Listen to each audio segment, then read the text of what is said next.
ಸಮಾಧಾನ ಯಾಕೆ ಹೇಳಿ ಏನು ಅಂತ ಹೇಳ್ದಂಗೆ ಮಾಡಿ ಹೇಳಿದೇನಂತ ಹೇಳಿ. ಇನ್ನು ಪೂಜೆ ಮಾಡಲ್ಲ, ನಾನು ಸ್ಥಳ ಬಿಟ್ಟಾಕಿ ಬೇಡ ಅಷ್ಟು ರೂಪಾಯಿ ಆಯ್ತಾ ನೀವು ಪೂಜೆ ಮಾಡಿದ ತಕ್ಷಣ ಆಯ್ತಾ? ಈಗ ನೀನೇನ್ ಮಾಡ್ಬೇಕು ಇಲ್ಲಿ ಮಾಡಿದಾಗೆ ಅಲ್ಲಿ ಮುಗಿಸಿದ್ದು, ಇಲ್ಲಿ ಮಂಗಳಾರತಿ ಮಾಡಿದಾಗೆ ಅಲ್ಲ ಕರ್ಕೊಂಡು ದೀಪ ಹಚ್ಚಿದ್ದು.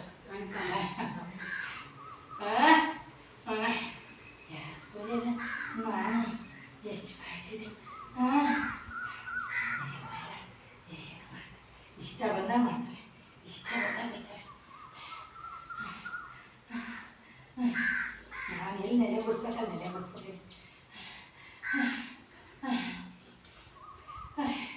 ಆಯ್ತಾ